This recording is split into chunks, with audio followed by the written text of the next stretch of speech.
साथियों, welcome back. आप सभी लोगों का बहुत बहुत स्वागत है मेरे यूट्यूब चैनल पर। नमस्कार, आदाब, सत श्री अकाल, सुप्रभात। चलिए आज हम लोग देखते हैं फिर से एक बार करंट अफेयर का ये महत्वपूर्ण क्लास। और आज हम लोग बात करेंगे इस क्लास में 24 अगस्त से संबंधित जुड़े हुए महत्वपूर्ण घटनाक्रम समसामयिक विषय वस्तु को।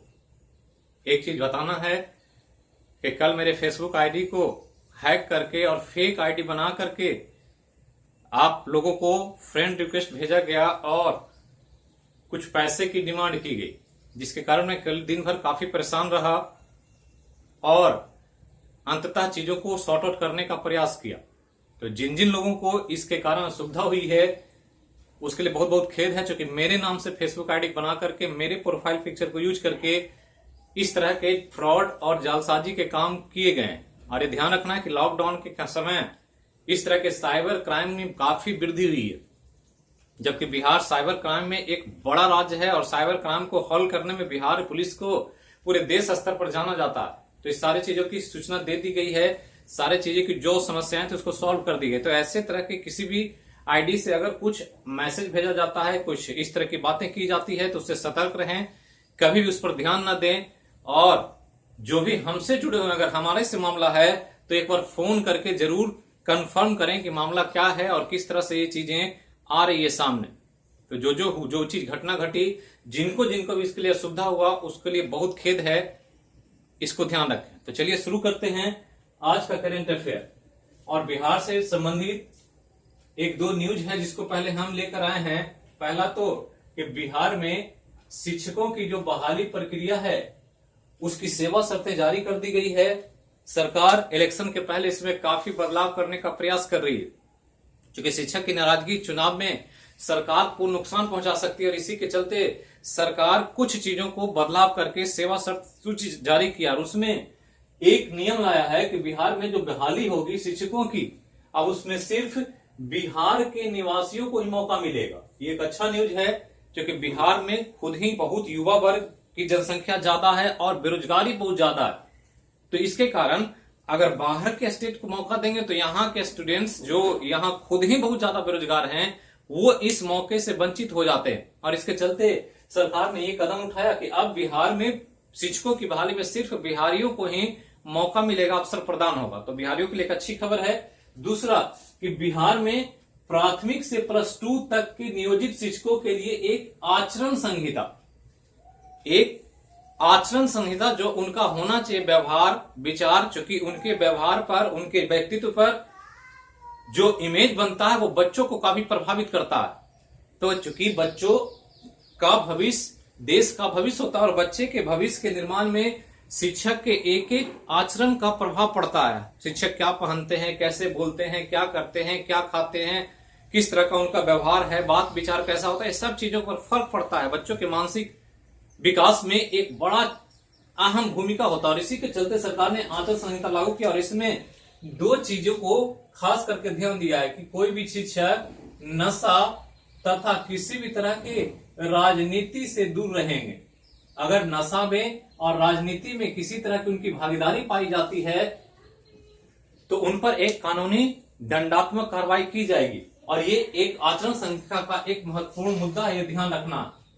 नेक्स्ट एक बहुत इंपॉर्टेंट न्यूज है जो एग्जाम में पूछा जा सकता है और वो साइंस के क्षेत्र से है और विज्ञान में एक बड़ा बदलाव हुआ है। और उसी के चलते अमेरिका में डेंगू के मच्छर एडिस, जो डेंगू को जान रहे होंगे, डेंगू एक बहुत ही खतरनाक मच्छर होता है जो डेंगू बीमारी क्रिएट करता है। उस मच्छर का नाम एडिस एजिप्टी होता है।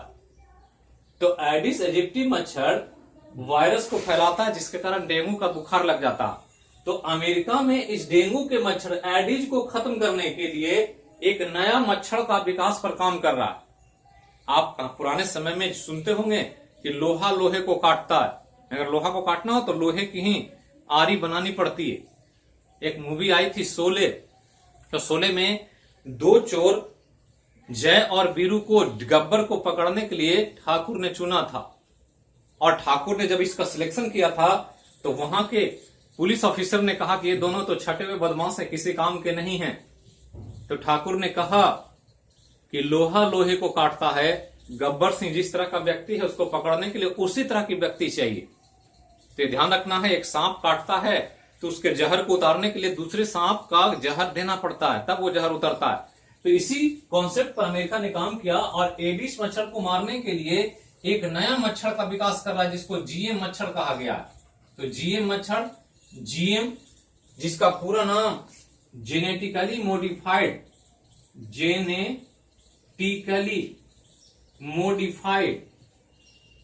ये ध्यान रखना है, जेनेटिकली मोडिफाइड या इसी को पाराजीनी भी कहते या ट्रांसजेनिक भी कहा जाता है, कि जीन को बदल करके आप जैसा चाहें अगर उसमें एक नया गुण विकसित कर दें तो ऐसे संरचना के डीएनए के बदलाव को जेनेटिकली मॉडिफाइड करते, मतलब एक ऐसा मच्छर बनाया जाएगा जिस मच्छर में ऐसे डीएनए डाले जाएंगे, ऐसे जीन डाले जाएंगे जो एडिस को जाकर के मार देगा और इसके कारण डेंगू से बहुत बड़ा बचाव होगा और छुटकारा मिल जाएगा। तो जीएम पूछता है बार बार, जीएम फसल आ चुका, जीएम कीट आ चुके, जीएम बैक्टीरिया डेवलप हो चुका, जीएम अब मच्छर विकास किया जा रहा।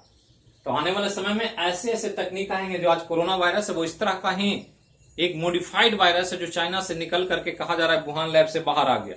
तो डीएनए चेंज करके आप चीजों को बदल सकते हैं, ये साइंस का एक देन है। और ध्यान रखना कि साइंस विकास के लिए किया जाता है काम, और वही साइंस अगर मानव के नकारात्मक विचार से काम किया जाए तो बहुत बड़ा विनाश भी ला सकता है। और इसी के चलते ये विकास को अनुमति दिया है अमेरिकी सरकार ने, क्योंकि ये डर है कहीं ये एडवर्स इफेक्ट ना करे, तो इसको जांचने परखने के बाद अमेरिका सरकार ने इसको अनुमति प्रदान किया कि इस तरह के जीएम मच्छर विकसित किए जाएं जो एडिस मच्छर को मार सके और डेंगू से बचाव हो सके। ये ध्यान रखना है। क्रिकेट से एक न्यूज है, और वो न्यूज है दक्षिण अफ्रीका के ऑलराउंडर, एक बहुत ही दिग्गज खिलाड़ी। ऐसे खिलाड़ी जब ग्राउंड पर आते थे तो हम लोग जब उस समय क्रिकेट देखा करते तो इंतजार करते थे कि ये व्यक्ति जब तक रहेगा भारत जीत नहीं सकता। तो इस तौर पर इस व्यक्ति का नाम आता है जैक कैलिस।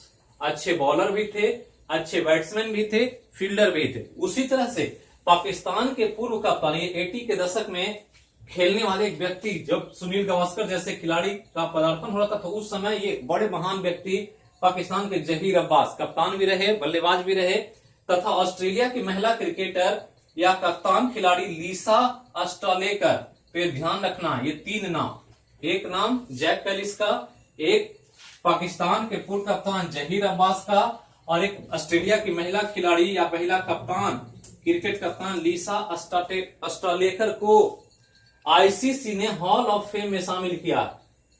ध्यान रखना, हॉल ऑफ फेम आईसीसी का एक एलिट पैनल होता है और उसमें उन्हीं को जगह दिया जाता है जो क्रिकेट में अद्भुत योगदान देते हैं, एकदम विचित्र प्रतिभा वाले, जैसे गावस्कर, सचिन, ऐसे ऐसे लोगों को जगह मिलती है। तो ऐसे ही जगह में तीन और खिलाड़ियों का नाम जुड़ गया, जिसमें एक जैक कैलिस, दक्षिण अफ्रीका का ऑलराउंडर, पाकिस्तान के पूर्व कप्तान जहीर अब्बास, ऑस्ट्रेलिया की महिला क्रिकेट खिलाड़ी या कप्तान भी थी लीसा अस्टॉलेकर को हॉल ऑफ फेम में जगह मिला। तो ये तीनों का नाम ध्यान रखना है, पूछा जा सकता है आने वाले एग्जाम में। अब आगे चलें तो चीन के नीतियों पर थोड़ा सा ध्यान देना है, क्योंकि चीन जो भी आजकल कर रहा है वो एक अपने आप में न्यूज है। वो किसी तरह की एक्टिविटी करेगा तो भारत को नजर रखना जरूरी है, और भारतीय नागरिक होने के नाते उस पर नजर रखना जरूरी है। और चीन एक नया प्रपोजल पर काम कर रहा है कि चीन भारत के पड़ोसी देशों को अपने साथ करना चाहता है और मिला करके भारत पर एक दबाव बनाना चाह रहा है। और इसके तौर पर चीन ने बांग्लादेश में तीस्ता नदी पर जो परियोजना लगाई जा रही है, तो तीस्ता नदी परियोजना, पहले तो यह ध्यान रखना कि बांग्लादेश में, और परियोजना जब भी आ जाए किसी भी चीज में तो उस परियोजना पर ध्यान रखना। परियोजना से बहुत सवाल पूछता है एग्जाम में। तो तीस्ता नदी परियोजना जो लगाया जा रहा है उस बांग्लादेश में, उसको चीन ने 1 बिलियन का कर्ज देने का फैसला ले लिया, मतलब मदद कर रहा। और मदद जब कोई करता है तो आप मदद ले लेंगे तो आपको मजबूरन उसकी बात माननी पड़ेगी। तो चीन बांग्लादेश को, श्रीलंका को, भूटान को, नेपाल को, पाकिस्तान को, इस तरह के देशों को जो हमारे साथ शेयर करते हैं बॉर्डर को, उन सब को पैसे से ऑब्लाइज करना चाहता है और अपने उस दबाव में भारत के खिलाफ काम करना चाहता है। तो ये एक बड़ा मुद्दा है। तीस्ता परियोजना 1 बिलियन का कर्ज चीन दे रहा है किसको? बांग्लादेश को। अब एक न्यूज है भारतीय रेलवे से संबंधित, और भारतीय रेलवे अद्भुत काम करने के लिए जानी जाती है। कोंकण रेलवे का विकास किया। आज जम्मू और श्रीनगर को जोड़ने के लिए रेलवे का निर्माण कर रहा है, उसी तरह से मणिपुर में भारतीय रेलवे दुनिया का सबसे लंबा पियर ब्रिज, पियर होता है जो हाई ऊंचाई पर बनाया जाता है, लंबे लंबे पिलर को लेकर के, बहुत हाइट होता है, और इस रूप में ये सबसे लंबा पियर ब्रिज का निर्माण कर रहा है भारतीय रेलवे विश्व का। इतना लंबा पियर ब्रिज जो पहाड़ों के बीच हाइट पर बनाया जाता है, ये बहुत खाइयां होती है और बहुत लंबे लंबे पिलर पर आयरन स्ट्रक्चर के द्वारा वो ब्रिजेज को स्टैब्लिश किया जाता है। तो इस तरह के ब्रिज में सबसे लंबा पियर ब्रिज का निर्माण कर रहा है भारतीय रेलवे, कहां? मणिपुर में, जिसकी कुल लंबाई जो है वो 703 मीटर है। ये ध्यान रखना, 703 मीटर है और ऊंचाई 143 मीटर है, तो ये ध्यान रखना है। और ये सबसे लंबा पियर ब्रिज होगा दुनिया का, मणिपुर में भारतीय रेलवे के द्वारा बनाया जा रहा है। साथ ही ये ध्यान रखना है कि इसके बाद दूसरा नंबर यूरोप में एक ब्रिज है जिसकी लंबाई इससे बाद दूसरा सेकंड नंबर, मतलब यूरोप का जो पियर ब्रिज है वो अभी तक सबसे लंबा था, और उसको पीछे करके भारतीय रेलवे ने मणिपुर में एक नया रेल ब्रिज पियर ब्रिज के रूप में निर्माण करा, जो विश्व का सबसे लंबा रेलवे ब्रिज होगा। तो ये ध्यान रखना है, दुनिया का सबसे लंबा लंबाई ध्यान रखना है 703 मीटर। अब आगे चलें तो सुशांत सिंह राजपूत से बहुत सारे जुड़े हुए विषय मुद्दे पर चर्चा हो रही है। अक्सर दिन प्रतिदिन कोई ना कोई नए नए न्यूज आते रहते हैं। तो सुशांत सिंह राजपूत एक एक्टर अभिनेता होने के साथ साथ एक बहुत ही प्रतिभाशाली स्टूडेंट भी थे, छात्र थे, इंजीनियरिंग कॉलेज में अच्छा काम किया उन्होंने, और उनकी जिज्ञासा साइंस के क्षेत्र में बहुत अधिक था। वो तारों से अपने टेलीस्कोप के द्वारा देखा करते थे चंद्रमा को, और चंद्रमा पर अपने एक नए सपने के साथ जीवन जी रहे थे। लेकिन अचानक ही उनकी आत्महत्या की खबर आती है, और पूरे देश के साथ साथ विदेशों में भी जो भी उनसे जुड़े हुए थे वो उनमें एक गहरे शोक की लहर फैलती है। और इसी को ध्यान में रख करके दिन प्रतिदिन कुछ न कुछ चीजें सामने आ रही है, और इसी की प्रतिभा को ध्यान में रख करके कैलिफोर्निया स्टेट असेंबली ने दिवंगत अभिनेता सुशांत सिंह राजपूत को सम्मानित किया, यह ध्यान रखना है। तो कैलिफोर्निया स्टेट असेंबली अमेरिका की, इन्होंने सुशांत सिंह राजपूत को सम्मानित करने का एक कार्य किया, तो यह ध्यान रखना है। अब यहां के बाद एक न्यूज और है जनरल अवेयरनेस से संबंधित, और ये भी भारतीय रेलवे से जुड़ा हुआ है कि केंद्रीय गृह मंत्रालय ने उत्तर प्रदेश के मडुआडीह रेलवे स्टेशन का नाम बनारस करने की मंजूरी दे दिया। पहले तो मुगलसराय का नाम बदला, पंडित दीनदयाल उपाध्याय रख दिया, नाम चेंज हो रहा है, पुरानी संस्कृति को वापस लाने का प्रयास किया जा रहा है। इसके अलावा जो वाराणसी था उसको बनारस किया गया, और बनारस का ही टर्मिनल है ये मंडुआडीह, और इस मंडुआडीह का भी नाम अब बनारस रख दिया गया, ये ध्यान रखना। तो ऐसे कोई यूनिक घटना घटे, चूंकि वाराणसी एक इंपॉर्टेंट प्लेस है, प्रधानमंत्री का संसदीय क्षेत्र है, प्रधानमंत्री वहां से चुनाव जीत करके भारत के संसद का नेतृत्व करते हैं, और इस रूप में वाराणसी अक्सर चर्चा में होता है। तो ध्यान रखना है, वाराणसी का नाम बनारस हो गया है, और बनारस का जो टर्मिनल है मंडुआडीह, अब इसको भी बनारस के नाम से ही जाना जाएगा, इसकी मंजूरी गृह मंत्रालय ने दे दिया। तो यही था कुछ घटनाक्रम करंट अफेयर से संबंधित आपके एग्जाम के लिए जरूरी। चूंकि कल बहुत डिस्टर्ब रहा, मैं व्यस्तता थी, बहुत परेशान रहा, इसलिए बहुत ज्यादा कंटेंट्स मैं जो इंपॉर्टेंट था, जितना जरूरी था वो लेकर आया, और भी है जिसको मैं आगे के क्लास में कंटिन्यू करूंगा। तो थैंक यू, जहां रहें स्वस्थ रहें, आपका दिन अच्छा हो, मंगलमय हो। फिर मिलेंगे हम लोग शाम के क्लास में, जो सब्जेक्ट चलता है उसके साथ, तो फिर बातें करेंगे जो भी परीक्षा से संबंधित होगा। थैंक यू, स्वस्थ रहें, सुरक्षित रहें। एक बार बोलिए, देश की अखंडता के लिए जय हो मैया की।